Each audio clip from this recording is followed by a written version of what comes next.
It's written and directed by someone. I can't remember who. Woody Allen.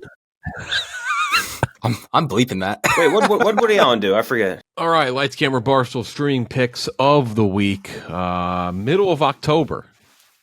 Middle of October is here. Middle of horror movie season. Will we have any horror movies on this list? Jeff D'Lo, Ken Jack, and Gooch coming at you. If you're watching on YouTube, please subscribe to the channel. Like the video. Let us know below your picks of the week. Just give us one. One movie everyone should watch this week. I'll start it out. First one. We're going to go to the world of Amazon Prime Video.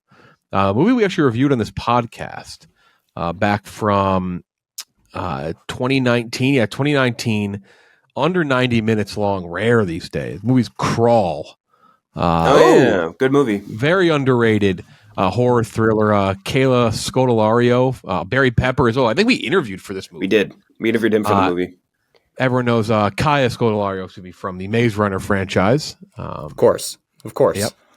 But yeah, it's about a big storm hits a local town or hits like a big area of Florida.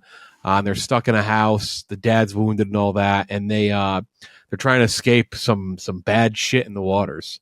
Some Alligators. Alligators, but they're like monstery alligators. Like they're big alligators.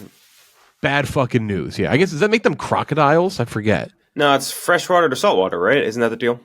Oh, I guess that's maybe. I thought it was just bigger. I guess I'm dead wrong in that. But the point being, very enjoyable. It was one of our surprises of the year back in 2019. We were like, this movie's going to be ass. And it wasn't. It was like very gripping, very grounded, claustrophobic, pretty tight spaces. Yeah, big fans.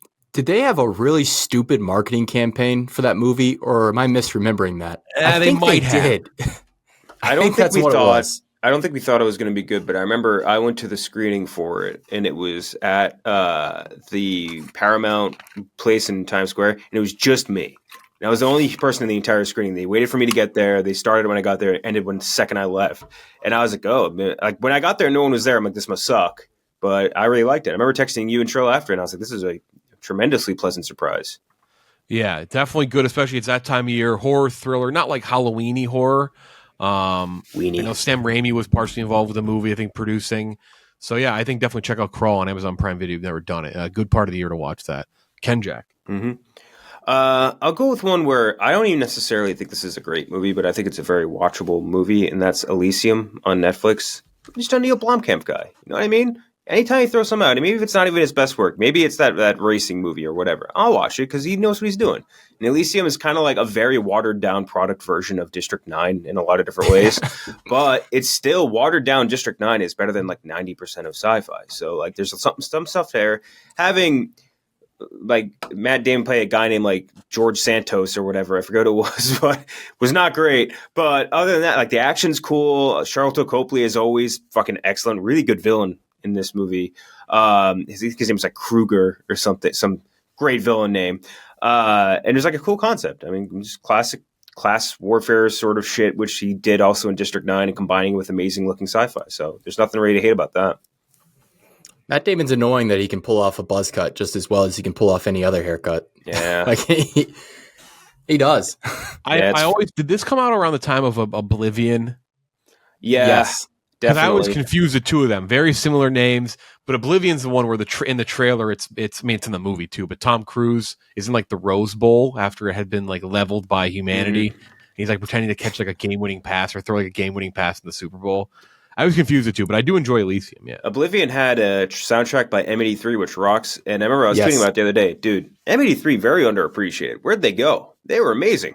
I think a bunch of banger songs, and then I just haven't heard about them. I mean, granted, I didn't keep up, but like they had some great songs. Oblivion soundtrack, absolute banger. It's a movie that I think I may end up having to watch. But I've watched the movie off every one of these for myself. Elysium might be that. I might also watch Oblivion. Diego Luna's in Elysium too, which I forgot about. Just like there's a couple of randos in there, like I think like Helen Hunt, like just some people you just don't remember being in the movie, and you're just like, oh yeah, there's Diego Luna out of nowhere. Good pick. Elysium. Reminder, say where that is again. Netflix. All right. Gooch, you're next. Very nice. My movie, more recent, 2011. It is Midnight in Paris. Most of these picks are going to be very comforting movies. Written and directed by someone. Comforting. It's written and directed by someone. I can't remember who, but starring Owen Wilson. Woody who Allen. has. I'm bleeping that. Wait, what Woody Allen do? I forget. Yeah. He made. What's he made that streaming on right now? It's on Hulu. It's always somewhere. I will say this movie is always streaming somewhere. Yeah. Yeah, Owen Wilson just being back in Loki, like, has just like kind of been making me want to go back and rewatch some of his older good stuff. This being one of them, it kind of plays as like not only a rom-com but also a dramedy. It's very fun if you like history or if you liked English class, like to go back through the different ages in Paris or back to the one main period that they keep going back to in Paris. Yeah, no, it's a lot of fun.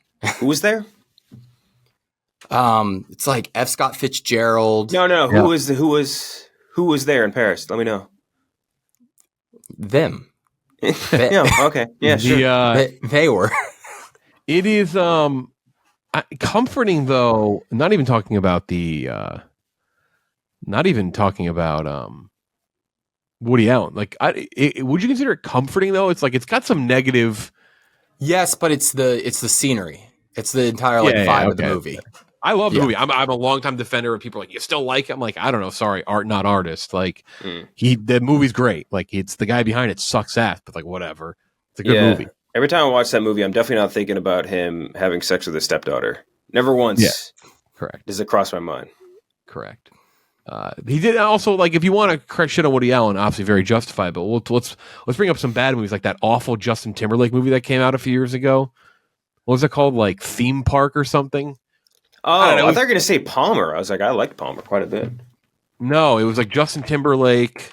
Oh my God, what the fuck was it called? It was like something like Coney Island, Wonder Wheel. Yeah, there you go. Yeah, Wonder Wheel. Well, I did forget where it was set, but it definitely was. There was it's Coney Island. Coney Island. Okay. Jim Belushi was in that too. I don't remember that at all. Wow. Bad movie. Midnight in Paris is great though. Good movie. My next pick is going to be. My next two are very divisive movies. One significantly more than the other, and this is Sorry to Bother You. Sorry to Bother You is on Prime Video right now. Sorry to Bother You, for me, it hit the whole way. I thought it was fucking incredible. It is the perfect example of just being creative, taking a chance, letting it fly. Ends up being great. There's a what's his face is in it. Not a fan favorite anymore these days. Yeah, come on. What are we doing here? I actually forget his name. What's his name? Yeah, what are we doing? Army Hammer. Army Hammer. But no, I'm a big Lakeith Stanfield fan. I think Lakeith is not in enough stuff. He's not in enough big roles. I think Tessa Thompson's great in the movie. Very funny movie. Very wild. Some great stuff is said in the movie in terms of like what Boots Riley's trying to say with the movie, but also not done to a fault of like halting the storyline. Great script. The ending, everything's divisive. It's crazy. You're like, what the fuck? But I love that. It's who you went, like, when you saw it in theaters, like, it was an experience. People around you walked out there like, what the hell? I love it. What was it? Was it David Cross that was the white voice? Yes. Right? Very funny. Perfect voice. Also, Stephen Yeun, obviously in there too. The slimy coworker. Yeah, no, I love that movie just ditched all subtlety. Like sometimes movies try to be smart and they're like, well, this is like a brick through a glass window. This was like bulldozing the house down. Right? People were like, it's so weird. I'm like, well, yeah, yeah. Yeah, no, like, it's awesome. Boots Riley, if you told him it was a wacky, he wouldn't be like, what, really? Like, that's what you thought. Like, yeah, no, he knows what it's like when the Safdies make those crazy movies. It's like they know what that's intentional. That's my favorite thing with Uncut Gems. So it's like it's so anxiety inducing. I was like, well, yeah, that's like, you don't have to like that, but like a criticism like that you discovered it's anxiety inducing is not a criticism. Like that's the intention. It wants you to hate everything while you're watching it. Yeah. I will say in the case of least of this one, sometimes the criticism is like, I just don't like that. You know what I mean? And this is a movie where it's like the ultimate, like it's not for everyone, but the people it's for will really like it. But I will never fault someone for watching it and being like, wow, this is like all over the place and crazy. Like that's just not for everyone. If that's not for you, that's totally fine. And like it's out there. I won't say that's like an invalid criticism. It's the point of like, I wish more people would just do this, which I get why it doesn't happen, but like make something that isn't for everyone. Sometimes it's okay. Of course, Bo is afraid, baby. Ken Jack, you had Elysium first. What's your next pick? On Max Spaceballs, I recently passed by the what's his name, Mel Brooks arc in Curb Your Enthusiasm, and I went back and watched a bunch more Mel Brooks stuff. He's just been the best. He's just so fucking smart and so funny. Just perfect delivery. Just an absolute treasure in this field of movie making, and like obviously like not even just in Spaceballs, but like you go High Anxiety, History of the World, like all the Young Frankenstein, all this shit. He's just a fucking genius. Spaceballs no exception, and obviously like it harkens a lot to like Star Wars fandom too, so which is all about. So like that helps a huge amount in enjoyment level. Every member of that cast super funny. Like Bill Pullman just crushing it. Rick Moranis crushing it. Joan Rivers as like the C-3PO woman, just crushing everyone. John Candy, like everybody is so good in this movie, and it is just so funny. So many great little lines, and just it's just a really goddamn fun rewatch. I really love it.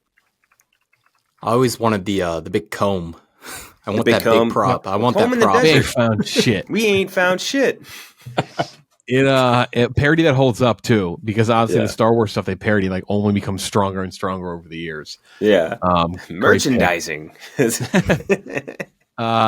Gooch, second pick. All right, I'm going 2005. Weather is getting crisper. Fuck the September is when fall starts thing. It's whenever leaves start changing. It gets cold out. It's late October. So we're into fall. Giving you a cottagecore movie, Pride and Prejudice, 2005. Ooh.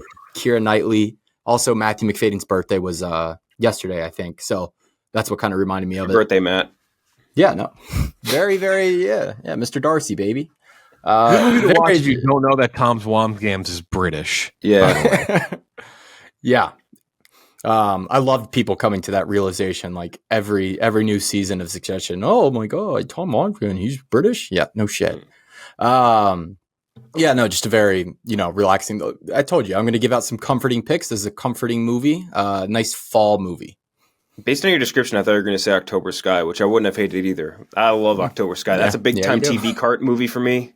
You know what I mean? Growing up, I had that on like anytime a sub came in, you knew October Sky was playing in my school. That just was on repeat. There you go. That's my 2A pick, October Sky. Pride and Prejudice is definitely you got to be in the mood type movie, but I do enjoy it. It is a good movie. I think this is the time of year for it. Like I can't imagine watching that outside of like cold weather. Yeah. I would note that it's not Matthew McFadden's most British role. That would be Frost Nixon. Excuse me. He plays the British TV executive. He looks like a beetle in that movie. Mm-hmm. Like that is like the most right British over his role. hair. I'm gonna do a new movie for my next one, my last pick on Hulu with Caitlin Dever. This is a very divisive movie as well. Okay. People have either loved it or they've hated the way it ended. Our good friend, coworker Robbie Fox watched it, really enjoyed it. It's called No One Will Save You on Hulu. Yeah, really like that. I think it's one of the better ones of the year. Horror's been really good this year. It's thriller, horror, mystery, sci-fi. I don't want to give away too much, but it's like deeper in its ideas. It takes some chances. It doesn't try to really play into tropes too much. I don't guarantee you'll like it, but if you want to give something new a try, something different, especially that lines up with this time of year and some horror, some thriller type stuff, check out No One Will Save You on Hulu. It is absolutely worth a watch. I think even if people don't love it, they're going to be like, I'm glad I gave that a try because at least it had me going, had me thinking a little bit here. So shout out to No One Will Save You on Hulu. That's my last pick. There's a functional hurdle of that movie which should make it extremely hard to tell a functioning story, and it makes no difference because the story is still great emotion shown, great body language use, great everything. It's really cool. My biggest issue still with that movie is like I feel like the reveal could have been pushed back further, but then it's kind of a different movie, I guess. But still, really good movie, great use of I guess creatures and sort of like using an actual human story and combining it with like what should be a fantastical, crazy horror story. Yeah, I it fell under. I feel like this year a lot of like the what's it called titles. What's the good horror that we like? Not Dead to Me. That's like a fucking no. Talk to Me. Don't Breathe or Talk to Me. Talk to Me. Yeah. Talk to me, like a lot of those movies this year got a lot of hype, I think, in the mainstream. This one didn't really, and I think it deserves more. Dead to Me, isn't that a show with Dennis It Leary? is a show. I don't remember if it's Dennis Leary, but fucking blue-haired baristas. What am I going to do with these chicks? All right, Dead to Me does not have Dennis Leary in it. What's Dennis Leary's show? Call it. No, that's Dennis Leary's bit. I'm just doing a bit. Like, I know. You're doing. No, I've heard that stand up, which that's his thing. And it's pretty recent. Rescue Me. Oh yeah, Rescue Me rocked. That was a good show. That was one of FX's like first bangers. Like it was legitimately a very good show. Yeah. Ken Jack, your last pick. I'll do, and Gooch has been trying to get us onto this one for a while, and I finally took the plunge on it. Theater Camp on Hulu. It took me a while to get to it.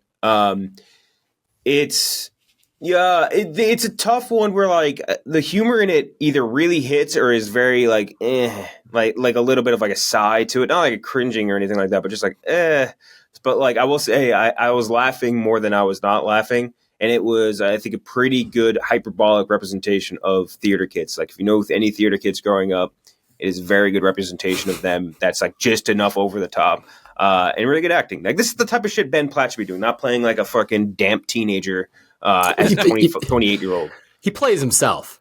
He basically, more or less. He does play himself. But that's what he should be playing. He should be taking like the Andrew Rannells type of roles, where it's just like that type of dramatic sort of theater kid nerdy energy. You know what I mean? And I think that fits well from also a cool reunion between two cast members of The Bear, which was very nice to see as well. And all the other cast members cool. Jimmy Tatro, he's something about this kid, man. I know he's been around for a while, but like he's got that second level to him. It's that like unspoken kind of comedy where it's just like the delivery, the face, like it just all it all just kind of works. Yes, exactly. Gooch, last pick. I had to get one Halloween pick in here. This one's really scary. 1985, Teen Wolf, starring Michael J. Fox. Very scary. It's a werewolf. It's a werewolf movie. He turns into a werewolf. Pretty scary, especially if you're on defense. Big time. No, it's not like, it's not like an award-winning movie, but it's campy as hell. It's fun. Get you in the Halloween spirit. A lot of like iconic scenes in that. Him on top of the bus surfing, him playing basketball. He actually had some moves there. Had a nice little crossover. It's fun. Yeah, and it's a quick movie. Doing a little 80s nostalgia. I think How I Met Your Mother had a pretty good parody bit on Teen Wolf where like I think it was it might not be How I Met Your Mother, but he has like I think Marshall's telling a story about his high school basketball team or something like that, and every time he tells it gets a little bit more like incredulous, and like it ends with like basically the other team has Teen Wolf on their team and is just like crushing them on offense, and like he can't defend him. But what are you gonna do? He had a 60-inch vertical. Exactly. Dude was jumping in like the rafters. Like, what are you going to do to that?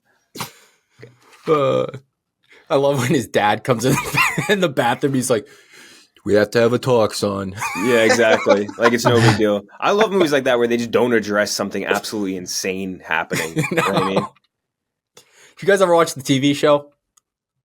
No. What, the Teen Wolf? I was going to bring it up in a second, though. No. I did not watch the Dylan, right? I did not watch the TV show, but I know people liked it. Yeah, and Tyler Hoechlin, I think, came off of that too. Sexy beast, that man. Yeah, he's disgustingly handsome. I'm just thinking about him still. Him and Dylan O'Brien. What a crew. What a man. Take me to Paris, if you know what I mean. Yep. I got Crawl on Prime. Sorry to bother you on Prime. No one will save you on Hulu. Elysium from Kenjack on Netflix. Spaceballs on Max. Theater Camp on Hulu. And Gooch, Midnight in Paris on Hulu. Pride and Prejudice on Netflix. Teen Wolf on HBO Max. Those are our picks for the week. If you're watching on YouTube, make sure to like and subscribe. Comment below your pick of the week. More picks next week. 9 more next week. Watch at least one. Mm-hmm. We'll talk to you then.